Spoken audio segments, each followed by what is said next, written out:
Hello, ladies and gentlemen, it's me, the Overanalyst, and you're listening to Top 10 Worst Creepypastas. Now, this is not just a list of the 10 worst creepypastas in the world, but rather a list of the worst stories myself and my two guests here, my two co-hosts, Toby and Matt, have read on our show, Bad Creepypasta. If you haven't caught our show before, well, you know, you might like it. Some people do. It's Some people don't. I don't like those people. Number 10, Close Encounter with the Tails Doll. Who wants to start us off on this one? I think the one, it's just bollocks. I'm going to say this a lot, but they're all just bollocks. If you think back to it, it's one of the very first ones we did. It's like, oh yeah, it's okay. You know, it's under 10 minutes. Is it? I can't remember. It's under 20 minutes at least. It's definitely under 20 minutes. Yeah. Well, it's under 20 minutes, and you think, oh, it's not too bad. Let's watch this video. It is very, very bad. It's poorly structured, poorly written, and I'm not even going to spoil the best bit until you actually do a sound clip of it. So, you know. It makes, when you look back on the first Tails doll we did, you look back on that other Rose, you go, oh man, that was the days when you'd only, you know, it just had the thing about hurting feet, but this. What's so great about it is that it's just written horrendously. Like, things just happen with no rhyme or reason to them. There's no contribution to the overall story. Chainsaws come out of nowhere. Yeah, like here we go. I'll just get this note that I found on the floor. Like the protagonist is forever just finding things on the floor, and he goes to a party, and members of his family call him on the phone and whatnot. Oh, and yeah. none of it goes anywhere until you get to this hilarious climax where the Tails doll burns like a bomb and explodes. Oh, doesn't he have a chainsaw as well? Where did he get the chainsaw from? Magic chainsaw. Magic chainsaw. I locked the door and dropped down from the window. With luck, I landed on the ground. Oh, that was lucky. I might have flown away. Number 9, Such Words. Now, Such Words is a pasta about a band called the Proto Men, who I'd never heard of. Neither of you. And you've never heard of them either. And basically, the story just kind of plays out like a montage of sentences, sort of strewn together. Basically, like somebody dropped the Scrabble board. Well, the first bit of it is like, here's all this useless crap that you don't care about. Someone's like writing shit down in a diary, but in the wrong order, and then they have a stroke, and then the knife has no reason. It pretty much is like what's happened here is they've written the story and it makes perfect sense, and then someone's just gone la la la la la delete because there's just a bit at the end, and what was it about Emily or something? It's some woman you have died. Oh, I only know these people died, so I can't kill the rest of my What? Literally, that makes more sense than the entire pasta. That Emily bit going on about, oh yes, and suddenly she's not there anymore. I was can't part remember. of the Bottle Rocket Club. When did this happen? It's got a lot of problems. One thing that's a saving grace of it is it was animated. Oh yes. Our reading of it was done by David C. He did a Bad Creepypasta Animated, which is my personal favourite episode of Bad Creepypasta Animated, where Toby and I appear as fish, and Matt, you're a computer. You're a computer in a fish. Yeah, you're a computer in a fish tank. Oh, Axel, my father sighed and smiled. I was about to. That's why I gave you that name. I was about to check on you, ... to see if you were alive. I rolled my eyes behind my hair. The knife sounded like it had no reason. Right, what does that mean? What does that sentence mean? The knife sounded like it had no reason. 8 words that make no fucking sense when you put them together. What the fuck? Number 8. It will get worse. It did. Absolutely. It will get worse was kind of a turning point for us on the show. It was where kind of we could sort of Hope in humanity. Yeah, I think we like graduated to a new level of shit. Yeah, it's gone from, oh yeah, this is fun, we can do this on the weekends, it's fine, you know, we're all hanging out, taking a piss out of these stories, you know, giving them constructive criticism, it's fine. Then this piece of shit came out! Oh man, Is this around the time when you started storming out? Yeah, I think this is like the storm out period began. Now, we haven't been able to really sum up the storylines to these stories, which I know for those of you who haven't read them might seem a bit mean-spirited, but the truth is some of these, Such Words and It Will Get Worse particularly, don't have storylines. It will get worse. I can't tell you what it's about. Basically, there's a guy who's got a copy of a Mario game and there's something wrong with it.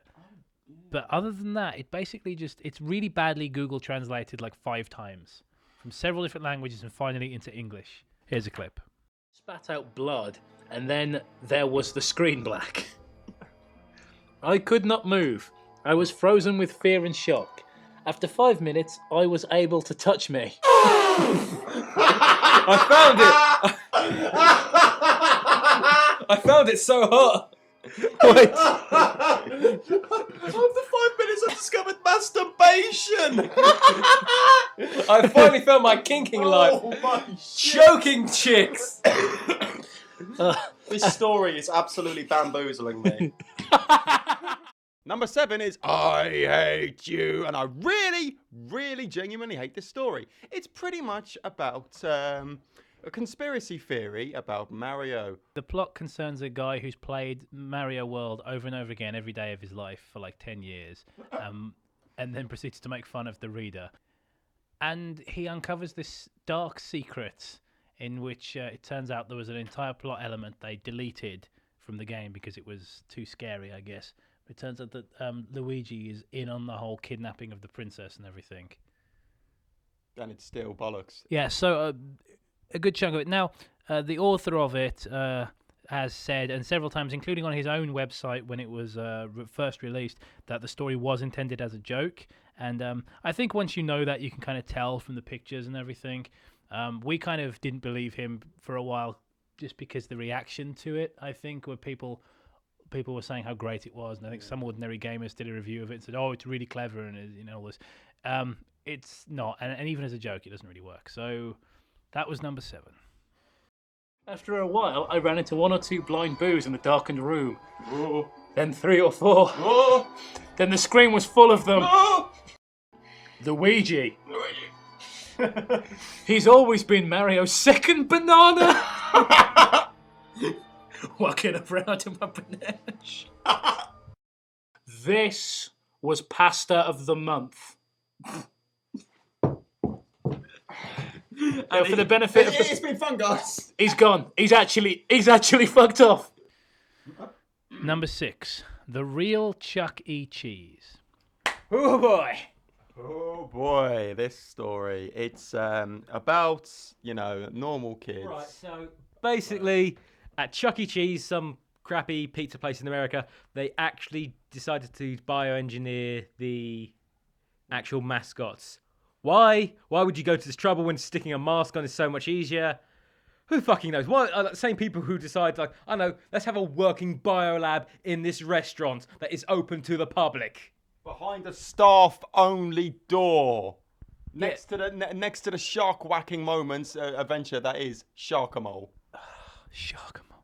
Is that one thing I think we talked about at the time was like, if it's an unlocked door marked staff only, if somebody was nosy or foreign and couldn't read English, you might think it's the toilet. I mean, there's so many problems with that. A light breeze might come in and expose everyone to all the Ebola they've got back there. It's pretty terrible. But as much as I'd like to sum up the story, I think this clip will sum it up just perfectly.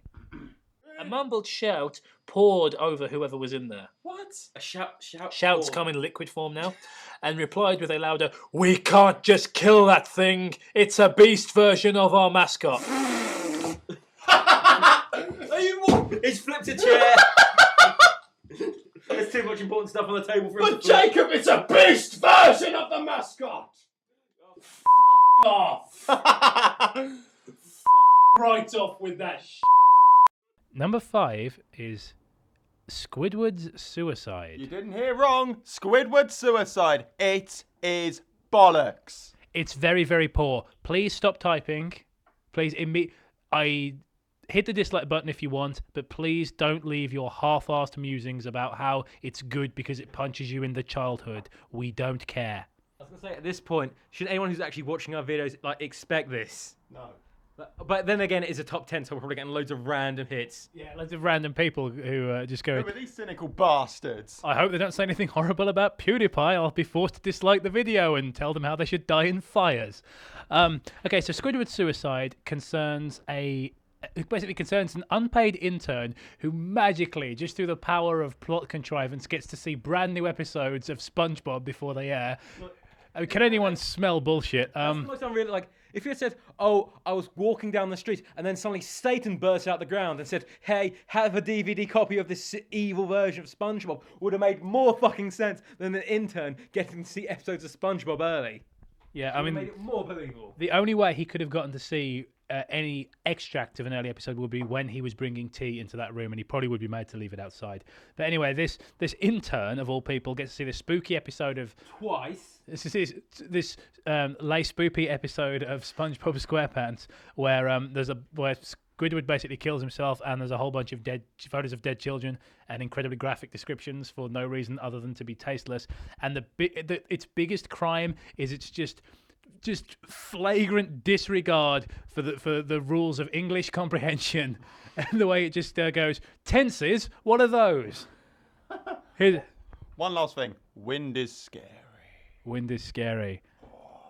Wind is scary, and staying in a single tense isn't. Here's a clip. Happy-go-lucky music plays as is normal. See, that was a throat laugh. The story began. Okay, English teacher, are you allowed to change tense in the same paragraph? Absolutely not. It's a now. You should know this by the time you're 11 to 12 years old. It's the first thing. Number 4, blood whistle. What you just heard was my head knocking off the table. This story made... Before anyone gets worried, he had a coaster in the way. It's okay. Oh, yeah. Before we talk about the story, here's a clip. Of reading the sentence. Could this hack be the work of the Illuminati? Yes, it could. It could, and it is. Okay, enough pondering. Fucking As I wondered that. So this guy gets a ROM, which his mate of Super Mario Bros. 3, which his mate says is scary, and the second it starts getting scary, he gets creeped out because he gets it's scary. Ooh, that's what constitutes as a scary story. His friend told him it's going to be a bit creepy. Oh, wait, this came out of nowhere. Whoa! What's amazing as well is like he knows it's fake because his friend told him it's a scary hack, and like he treats it like it's like the biggest atrocity of all time, and he decides to commit suicide about halfway through the story, and we already know he's committed suicide because there's a prologue about him committing suicide, so there's no element of suspense. We're just going, it's just this tedium where we're plodding along waiting for him to kill himself. Was this the one where he had the blog that kept getting absurd numbers of hits? Yeah, if you were playing, I'm sorry, but if you were playing like a creepy, if you were depressed and playing a creepy version of Mario, you wouldn't get like a billion people watching it. You just wouldn't. No. And in order to do that, you have to put yourself in the corner and scream that everything was raping you every 5 seconds. I'm going to play a music and this in. essentially, Blood Whistle was what I just said it was, but long and painful and extremely boring, and you should probably. It was so boring for you. You know, you guys decided to start reading books halfway through because he kept on going on about the same nonsensical shit over and over again, pretty much describing everything he saw in every single fucking world. 8 worlds we went through. 8 freaking worlds of shit. And these two boys, about what, in the 5th world was it? You decided to read books. Hey, what was this? No, leave me to fucking read the whole thing, why don't you? We did throw you under the bus, Toby, and I just want to say from the bottom of my heart, I'm not sorry. Fuck you too. Okay. Number 3, Thomas. Matt, would you like to tell us a little bit about Thomas? Well, Thomas isn't really a creepypasta, more of a self-insert fanfic, really, about how awesome he is, the way he can beat up the Toppler, which is clear bollocks because no one can take on the Toppler. Yeah, I will say Thomas. I'll tell you a little bit about the story if you don't watch our show and you haven't actually caught the episode on Thomas. Thomas was was something somebody requested that was a really obscure creepypasta. Had no comments on the wiki. Was deleted very soon afterwards, but has become kind. Thomas. Someone wanted us to read Thomas. That was a Thomas the Tank Engine creepypasta. We read the wrong one. We did read the wrong one. Basically, it was a very obscure pasta. It's become kind of a thing amongst our subscribers because it's kind of like a Twilight / Jeff the Killer kind of affair. If you combine Dexter and Twilight, like, oh, he's such a sensitive serial killer. It's really bad, and of course, who can forget the immortal Valerie Hudson? And it brought us the Toppler, Johnny Topples. It's the school joke. It's an incredibly long-winded, tedious story that goes nowhere, but it is laugh out loud funny throughout. Here's a clip. His eyes darted to Johnny Topples. That's the best name ever. Thomas, a creepypasta written by Charles Dickens. The staple for the school joke, he was nicknamed the Toppler for being able to topple mountains with his rippling biceps. The school sense of humour was awful. Number 2. I'm gonna walk out the room for this one. Oh, I can't handle it. I may want you to hold me, guys. Sonic EXE Round 2. What could possibly be worse than Sonic EXE 2? Wait. Colt. Crack out the vodka early.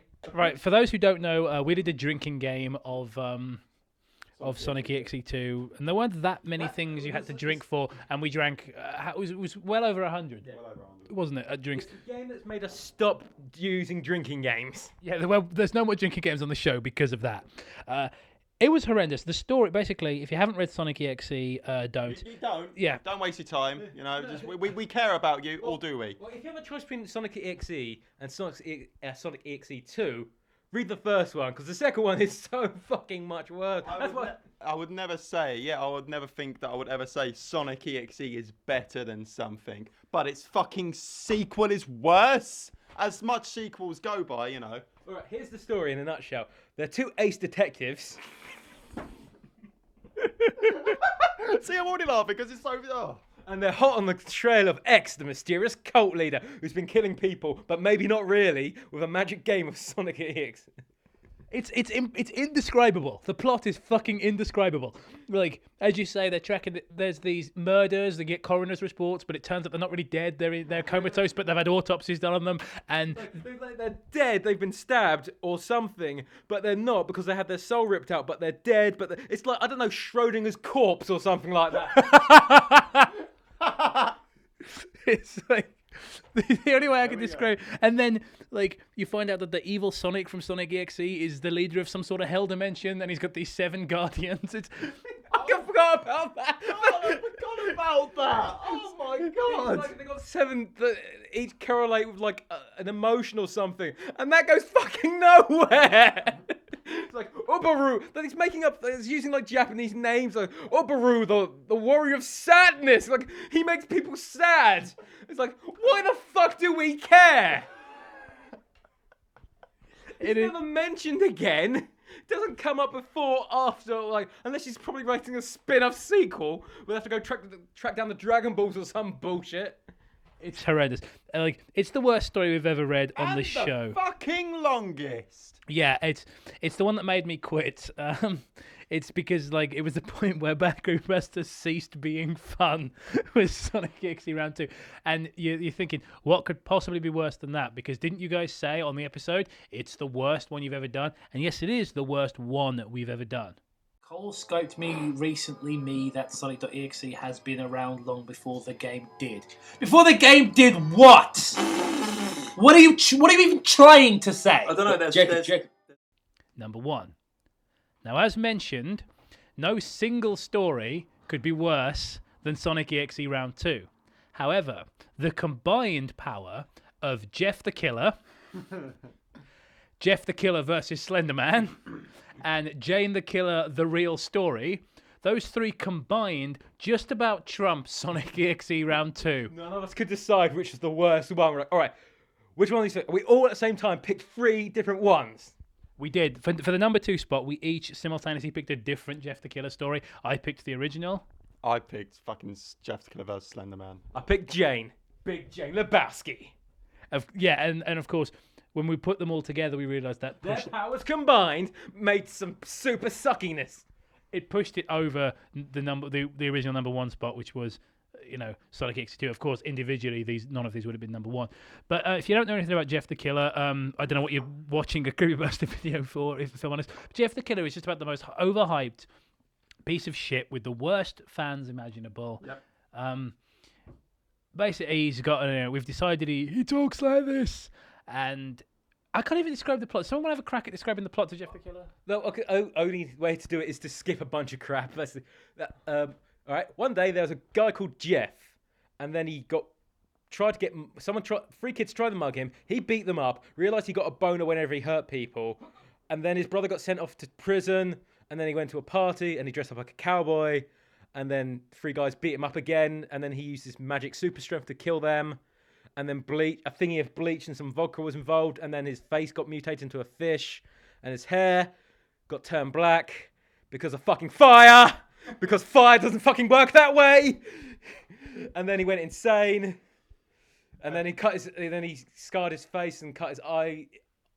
And then the most important bit. Killed his family and apparently walked down the road lay spoopy Slender Man. Yeah, I mean that's the plot of the original Jeff the Killer. A story and a series with a total disregard for the laws of physics, for any knowledge of chemistry, even at a base level. Of course, a mixture of bleach comes in things. A mixture of bleach and vodka will spontaneously explode. Of course, it's Jeff the Killer versus Slender Man. You've got fire just. Oh yep.